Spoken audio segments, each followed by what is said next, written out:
Hello dear students, आज जो हम लेक्चर पढ़ने जा रहा है इसमें हम आपको पढ़ाएंगे सॉलिड वेस्ट मैनेजमेंट। तो सॉलिड वेस्ट मैनेजमेंट जो है ये हम जो ये वेस्ट होते हैं ये यूजुअली आप वाटर की जो पोल्यूशन कंट्रोल है वहाँ पे भी आप इसको लिख सकते हो। बहरहाल ये एक अलग टॉपिक की हेडिंग से यहाँ लिखा गया है। क्या है ये सॉलिड वेस्ट? वो तमाम अनयूज्ड मटेरियल जो हमारी ट्रैश में चला जाता है। ट्रैश मतलब हो गया डस्टबिन में, या हमारा कूड़ा करकट जिसको हम बोलते हैं, उन सब को हम बोलते हैं सॉलिड वेस्ट। ठीक है, जैसे कि ये ट्रैश में पेपर भी हो सकते हैं, क्रॉकरीज हो सकते हैं, फाइबर्स के टुकड़े हो सकते हैं, या हमारा यहाँ पे ऑर्गेनिक वेस्ट है, बायो वेस्ट, जो हम खाने के बाद हमारा कुछ रहते हैं, मेवे शेवे वगैरह, छिलका वगैरह, कुछ भी जो हम हैं जो हमारी यूटिलाइजेशन के बगैर या ज़रूरत के अलावा जो होते हैं जिनको हम फेंक देते हैं। ठीक है, और कुछ वेस्ट ऐसे भी होते हैं जैसे यहाँ पे लिखा गया है कंप्यूटर से, इलेक्ट्रॉनिक गुड्स से, जैसे फ़ोन है हमारे, या कोई गैजेट्स होते हैं, उनको जब वो अनयूज या वेस्ट जो हम इस्तेमाल नहीं कर सकते हैं उनको हम इलेक्ट्रॉनिक वेस्ट या ई वेस्ट भी कहते हैं। बहरहाल क्या हो गया, जो ये सॉलिड वेस्ट किसको बोलेंगे? All unused materials that thrown out in trash is called a solid waste. ठीक है, तो अब ये जो हमारे पास वेस्ट आते हैं सॉलिड वेस्ट, इनको हम दो ख़ास कैटेगरीज़ में एक्चुअली हम डिवाइड कर सकते हैं। एक इसको हम बायोडिग्रेडेबल वेस्ट बोलते हैं और दूसरे को हम बायो नॉन डिग्रेडेबल वेस्ट कहा जाएगा। ये तीसरा इसमें हालांकि लिखा गया है, तो हम मेन इनको दो हिस्सों में डिवाइड कर सकते हैं, अदरवाइज़ हम इनको तीसरा भी कहा जाएगा तो कोई बुरी बात नहीं है। बायोडिग्रेडेबल आपको पता ही है, बायो मीन्स लिविंग ऑर्गेनिज्म के ज़रिए, डिग्रेड हो गया सड़ाना। वो तमाम वेस्ट प्रोडक्ट्स जिनको हम बायोली यानी माइक्रो ऑर्गेनिजम्स के ज़रिए सड़ा सकते हैं, डिकम्पोज कर सकते हैं, उनको हम बायो डिग्रेडेबल हो कहते हैं। जैसे कोई ऑर्गेनिक पार्ट, चाहे फूड हो या कोई गोश्त हो या कुछ भी, जब वो हम थ्रो कर देते हैं कुछ दिनों के बाद आप देखेंगे वहाँ अवेलेबल नहीं हो, क्योंकि उनको कुछ हमारे माइक्रो ऑर्गेनिज्म है उनको सड़ा देते हैं, उनके टुकड़े टुकड़े करके उनको रिसाइकल किया जाता है और उनके जो मिनरल्स है वो दोबारा किस में मिल जाते हैं? खाक में मिल जाता है। ठीक है, तो दूसरा इसमें आते हैं बायो नॉन डिग्रेडेबल। अब कुछ ऐसे भी हमारी डे टू डे यूज जो है इनके वेस्ट होते हैं जो हम जिनको हमारे जो माइक्रो ऑर्गेनिज्म है वो बेचारे इनको छोटे छोटे सब्सटेंस में या इनके टुकड़े टुकड़े नहीं कर सकते हैं, जैसे कि हमारे पॉलीथीन है ना, प्लास्टिक जिसको हम बोलते हैं। तो बहरहाल ये दो मेन टाइप्स है वेस्ट के। उसके अलावा चाहे बायोडिग्रेडेबल हो या नॉन डिग्रेडेबल, उनको हम रिसाइकल कर सकते हैं। ठीक है, तो एक और कैटेगरी है जिसको हम रिसाइकल मीन्स हम इनको दोबारा इस्तेमाल करने के लायक किसी भी फील्ड में।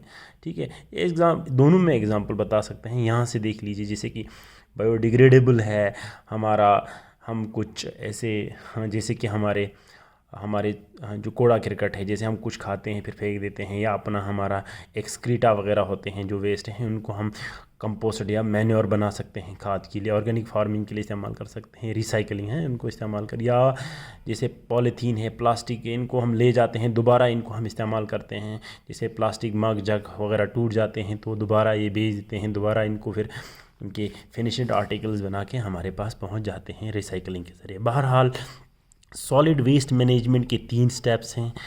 पहले जो है इसको कलेक्शन होगा, यानी कि कोई भी वेस्ट कहीं साइड पे आप फेंक दो तो उसको पहले आप कलेक्ट करना चाहिए वहाँ से। ठीक है, उस कलेक्शन के लिए आप बाई व्हीकल्स भी करते हैं, जैसे हमारे म्यूनसिपलिटी वाले अक्सर टाउन्स और सिटीज़ में बड़ा कूड़ादान रखते हैं, फिर उसको सुबह सवेरे गाड़ी लेके उनको लेके आते हैं। बाई मैन आप कर सकते हो, मैन फोर्स के ज़रिए, या न्यूमेटिक पाइप्स, कुछ ऐसे पाइप्स हैं जो लीकेज नहीं होते हैं, जिनमें बाज़ाब्ता सक्शन के ज़रिए ले जाते हैं। ये कुछ सिटीज़ में हैं हमारे, हाईली जो डेवलप्ड सिटीज़ हैं जैसे जापान वगैरह, उनमें होते हैं इस टाइप की। ठीक है, बहरहाल ये कलेक्शन करेंगे पहले, उसके बाद दूसरा स्टेप हम क्या करेंगे? डिस्पोज कर देंगे।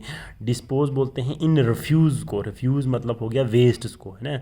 इनको हम डिपॉजिट कर देते हैं किन में? सैनिटरी लैंड फिल्स में, खड्डा बना के, या रॉक फिल्स चट्टान की बनी हो सकती है, उनमें हम डालेंगे with the help of bulldozer, with the help of main force दोबारा। ठीक है, अलग अलग तरीके से हम इनको इसमें डाल दिया जाएगा।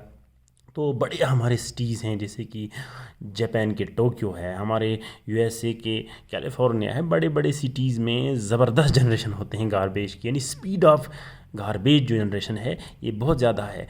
तो ऐसे सिचुएशन में ऐसे लैंडफिल जो है वो जल्दी भर जाते हैं, ठीक है। बहुत टफ कंपटीशन डालता है वहाँ की लैंडफिल्स पे, वहाँ की जो गारबेज जनरेशन जो उनकी स्पीड है। तो बहरहाल ये कोई ऐसे सिचुएशन में, क्योंकि गार्बेज की साइज़ भी बड़ी होते हैं, तो और दूसरी सबसे बड़ी इशू ये है कि ये जो गार्बेज होते हैं ये जब लैंडफिल्स में डालते हैं तो इनसे कुछ केमिकल लीकेज भी हो जाते हैं जो हमारे वाटर बॉडीज़ के साथ मिल के उसको पोल्यूट कर देते हैं। बहरहाल ये कुछ इश्यूज़ भी इसके साथ हैं। लेकिन अब जब हाई जनरेशन ऑफ गार्बेज हो जाएगा तो उनको दो और तरीके किया जाता है डिस्पोज करने से पहले। इनसाइनरेशन, ठीक है। इनसाइनरेशन हो गया किसी चीज़ को आग लगा देना, ठीक है, उसको फायर। तो फायर लगाने से क्या हो जाता है, वो जो गार्बेज है उसकी साइज़ तकरीबन 20 से 40% जो है रिड्यूस हो जाता है, यानी उनकी साइज़ जो है वो श्रिंक हो जाएगा, ठीक है।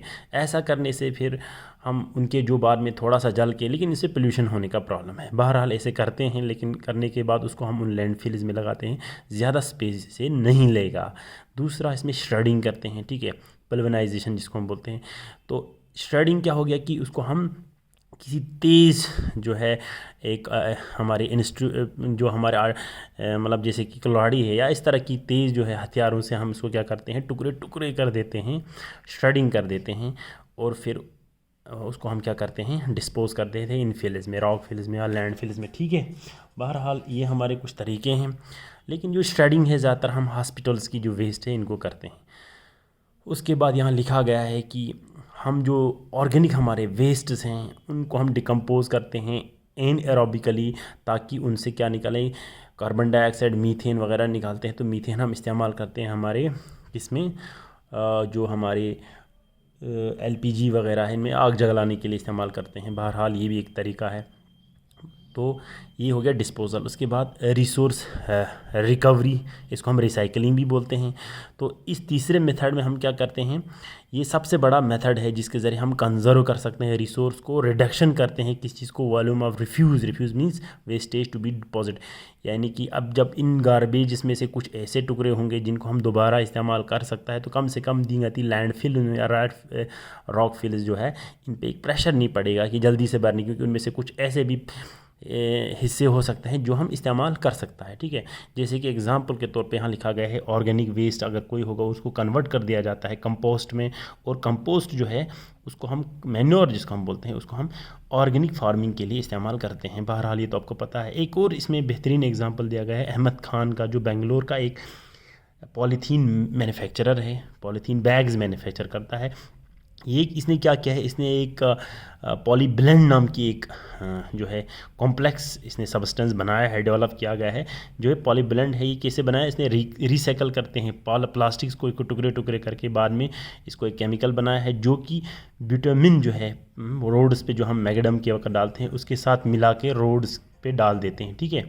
तो पॉलीब्लेंड जो है एक मैगडमाइज की अंदाज में उन रोड पे डालेगा तो रोड की जो उनकी एज जो है उनकी वो बढ़ जाता है, ठीक है। दूसरा जो छोटा हमारा टॉपिक है वो है agro chemical and their effects. Agro chemical आपको पता है एग्रीकल्चरल केमिकल्स भी बोलते हैं। ये वो केमिकल्स है जैसे कि फर्टिलाइज़र है, पेस्टिसाइड है या वीडिसाइड है जो हम इस्तेमाल करते हैं अपनी क्रॉप फील्ड्स में। क्यों करते हैं इस्तेमाल भाई, कोई पूछेगा तो क्योंकि हम एनहेंस चाहता है हमारे कि इसकी क्रॉप की ग्रोथ और उनकी यील्ड भी बेटर हो, फसल बेटर हो, हाँ उनकी ग्रोथ अच्छा हो, इस चीज़ के लिए हम इस्तेमाल करते हैं। बहरहाल ग्रीड है हमारी और नीड भी है। बहरहाल फर्टिलाइज़र्स इनमें पहले ग्रुप, ठीक है, इन्हेंस करता है फर्टिलिटी ऑफ सॉइल को। ओबियसली फर्टिलाइज़र्स सॉइल की फर्टिलिटी को एनहेंस करेंगे। तो इनकी भी 3 कैटेगरीज मेन है, जैसे नाइट्रेट फर्टिलाइज़र इस्तेमाल करते हैं, सोडियम नाइट्रेट इसकी एग्जांपल है, अलग अलग ब्रांड नेम से बाज़ारों में आते हैं, बाज़ार में अवेलेबल होगा। अमोनियम फर्टिलाइज़र जैसे अमोनियम सल्फेट है, एमाइड फर्टिलाइज़र जैसे यूरिया के नाम से हमारे पास अवेलेबल होता है। आप लोगों को अच्छी तरह इसके बारे में आपको इंट्रोड्यूस करने की ज़रूरत नहीं, क्योंकि आप सब लोग फर्टिलाइज़र्स को देख भी चुके हैं, इस्तेमाल भी कर चुके हैं। पेस्टिसाइड्स, ये भी केमिकल्स की कुछ ग्रुप है जो इस्तेमाल करते हैं कुछ पेस्ट को, जैसे कि कुछ ऑर्गेनिज्म है जो हमारी इन ये फसलों को तबाह कर देते हैं। कुछ इंसेक्ट्स हैं, बटरफ्लाइज वगैरह, ग्रासहोपर एग्जाम, कुछ एनेलिड्स हैं। तो उन सब को हम वाइप आउट करने के लिए, उनसे छुटकारा पाने के लिए इस्तेमाल करते हैं, जैसे DDT है, डाइक्लोरो डाइफेनाइल ट्राइक्लोरोईथेन, या एसोफेट है, या मेलाथायोन है। ये कुछ एग्जाम्पल्स है पेस्टिसाइड्स की जो हम इस्तेमाल करते हैं। वीडिसाइड इसमें तीसरा कैटेगरी। वीड्स बोलते हैं उन घास को जो हमारे क्रॉप फील्ड्स में, जिस क्रॉप को हमने लगाया उसके अलावा ग्रो करते हैं, अनवांटेड प्लांट्स होते हैं, ठीक है। उनको कर्व करने के लिए हम लगाते हैं अपने ज़मीनों पे। जैसे एग्जांपल इसमें भी है 2,4-D। 2,4-D मतलब हो गया 2,4 डाइक्लोरोफिनॉक्सी एसिटिक एसिड, ठीक है। या एनिलोफ्स है, गलाइकोल है, नेफ्थलीन एसिटिक एसिड। ये कुछ वीडिसाइड है जो वीड्स को, ठीक है, यानी कि अनवांटेड जो प्लांट्स हमारे क्रॉप फील्ड्स में, उनको एरूट करने के, एराडिकेट करने के लिए इस्तेमाल करता है। अब ये सारे हमारे पास ग्रुप हैं, इनके कुछ इफ़ेक्ट्स भी हैं। जैसे कि सबसे बड़ा इफ़ेक्ट जो अगर एग्रोकेमिकल्स का बोलेंगे तो यूट्रोफिकेशन। क्योंकि यूट्रोफिकेशन जो है, मैंने कल वाले जो लेक्चर है वहाँ बहुत अच्छी तरह आप लोगों को समझाया है। दूसरा बायोमैग्निफिकेशन, ये भी मैंने आप लोगों को वहाँ बेहतरीन तरीके से पढ़ा है, इसलिए मैं यहाँ इसको टाइम वेस्ट ज़्यादा नहीं करूँगा। जस्ट इसके यूट्रोफिकेशन जब हो जाता है तो हमारे फाइटोप्लैंक्टन जो है बढ़ जाता है ऐसे एक्वेटिक हैबिटेट्स में, जिसकी वजह से उसकी नरिशमेंट बढ़ जाएगा, ठीक है। तो जो यूट्रोप फाइटोप्लैंक्टन जो हमारे इन एक्वेटिक फील्ड जो हैबिटेट में जब ये ग्रोथ करते हैं, तो उन एक्वेटिक हैबिटेट्स में जितने भी हमारे एक्वेटिक फौनाज जो होते हैं, एनिमल्स होते हैं, उनकी किल हो जाती है, उनकी डेथ हो जाता है। बायोमैग्निफिकेशन भी एक दूसरा प्रॉब्लम है। जैसे कोई केमिकल जो आप लोगों ने ऊपर देखा 2,4-D, DDT वगैरह, ये जब प्लांट्स के थ्रू हमारे जिस्म तक भी आ जाता है, ठीक है, हमारे जिस्म तक पहुँच के हमारे लीवर्स में, अलग अलग ऑर्गन, हमारे जो ऑर्गन्स हैं उनमें ये डिपॉजिट होकर जमा हो जाते हैं। तो ये हो गया बायोमैग्निफिकेशन। उनसे इनके डेलेटर्स इफेक्ट भी हैं। जैसे एक एग्जांपल मैंने यहाँ दिया है नाइट्रेट का, ठीक है।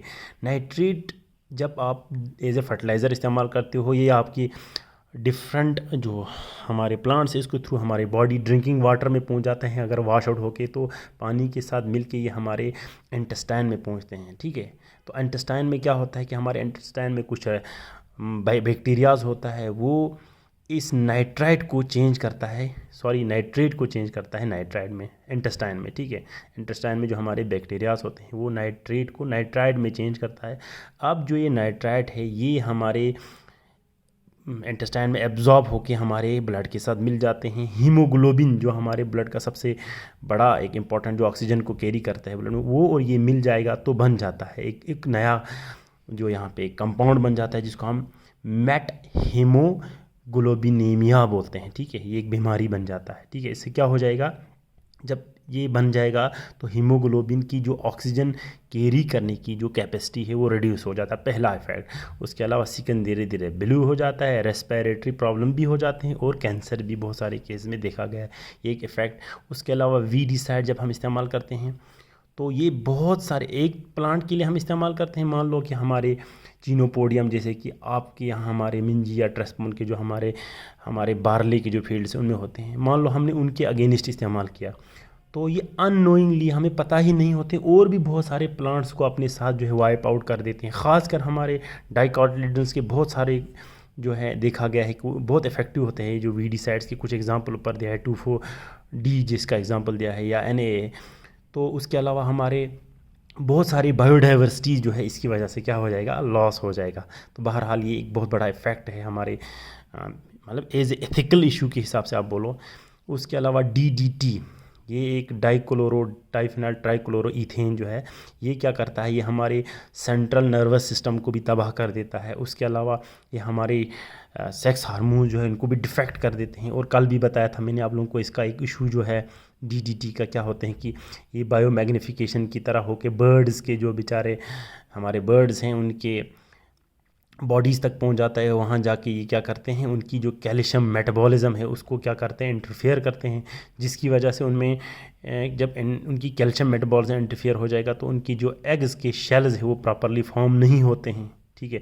जब शेल फॉर्म नहीं होते, उनके सारे एग्स जो है वो टूट जाते हैं या वीक रहते हैं, उस वजह से उनकी पॉपुलेशन बहुत बुरी तरह से रिड्यूस हो जाएगा या इफ़ेक्ट और एक्सटिंक्शन का भी ख़तरा हो जाता है। इसीलिए DDT जो है ओवरऑल बहरहाल सब लोगों के लिए, सब लिविंग ऑर्गेनिज्म के लिए उतना इफ़ेक्टिव है हद से ज़्यादा, इसलिए इसको हमारे गवर्नमेंट ऑफ इंडिया ने इसकी यूज़, ठीक है, ऑफिशियल यूज़ जो है किसमें, एज ए क्रॉप फील्ड्स में जो है इसको बैन 1986 में लगा दिया था। और लास्ट में एक और छोटा सा टॉपिक इसी के साथ, radio active wastes. Radio activity बोलते हैं कंटिन्यूसली एमिशन होना कुछ रेज का, रेडिएशन का, कुछ रेडियो एक्टिव सब्सटेंस है, जैसे यूरेनियम है, रेडियम है, पोलोनियम है, रोडान है, ये कुछ हमारे रेडियो एक्टिव सब्सटेंस है, जैसे कि पीरियोडिक टेबल में आप लोगों को ये अच्छी तरह पढ़ा चुका है हमारे केमिस्ट्री जो लेक्चरर्स हैं उन्होंने, तो रेडियो एक्टिविटी उस प्रोसेस को बोलते हैं। बहरहाल ये रेडियो एक्टिव सब्सटेंस, इनके डिफरेंट आइसोटोप्स अवेलेबल होते हैं, आपको पता होना चाहिए, ठीक है।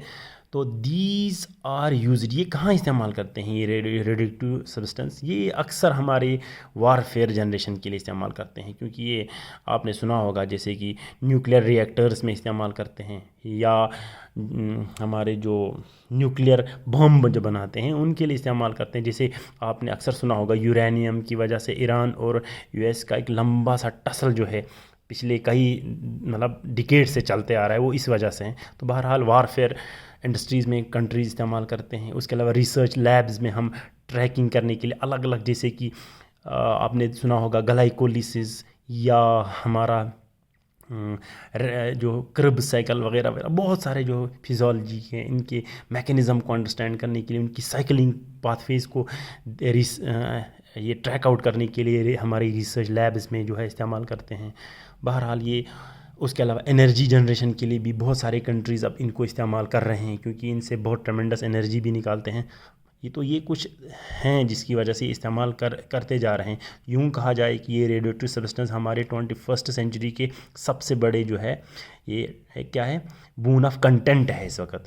तो रेडिएशंस जो ये हमारे इनके जो कुछ हमारी एलिमेंट्स है, इनसे जब रेडिएशन निकलता है तो ये बहुत लीदल होते हैं लिविंग ऑर्गेनिजम्स के लिए, क्योंकि तकरीबन इनके जो रेडिएशन है लिविंग ऑर्गेनिज्म के लिए मतलब डिलीटेरियस साबित होता है। कभी कभी म्यूटेशन कर डालता है, कभी इनसे किल हो जाता है, कभी कैंसर हो जाता है बहरहाल। और इसके साथ साथ ही हमारे सीरियस एनवायरमेंटल इश्यूज़ भी इनसे होते हैं, ठीक है। तो जैसे न्यूक्लियर रिएक्टर्स जो उनकी जो ये न्यूक्लियर रिएक्टर्स को ठंडा करने के लिए जो पानी इस्तेमाल करते हैं, वो हॉट वाटर डायरेक्टली फिर डालते हैं हमारे वाटर बॉडीज़ में, जिसकी वजह से वहाँ के मैराइन जो या फ्रेश वाटर एक्वेटिक्स स्पीशीज़ है वो बेचारे किल हो जाते हैं। तो बहरहाल ये जो वेस्टेज है ना, इनको अब फिर इसका मतलब ये है कि इनको बाकी वेस्टेज की तरह हम मैनेज नहीं कर सकते, कॉमन वे से हम नहीं कर सकते, क्योंकि ये कुछ सीरियस वेस्ट हैं, इनको सीरियसली हमें मैनेज करना होगा, ठीक है। Current approach to manage radioactive waste is, सबसे पहले हम ये देखते हैं कि भाई सेग्रीगेट, उनको अलग करते हैं उन वेस्टेज को, फिर स्टोरेज, पहले सेग्रीगेट करते हैं, फिर इनको स्टोरेज करते हैं या डिपॉजिट करते हैं विद रेस्पेक्ट टू इनके हिसाब से रिस्क फैक्टर और डिकेइंग टाइम, क्योंकि ये डिके खुद ब खुद भी होता है स्पॉन्टेनियसली। तो हम देखते हैं कब तक ये डिके होता रहेगा, उसको भी देखना है, रिस्क कितना है। इन दोनों जो कोऑर्डिनेट्स है, इंडेक्स है, इन दोनों को लेके हम इनकी क्या करते हैं, इनको मैनेज करते हैं। जैसे कि radioactive waste decays naturally over time, ये पॉइंट मुझे पहला लिखने चाहिए था तो मैंने बाद में लिखा है यहाँ पे, डिकेज नेचुरली ओवर टाइम, ठीक है।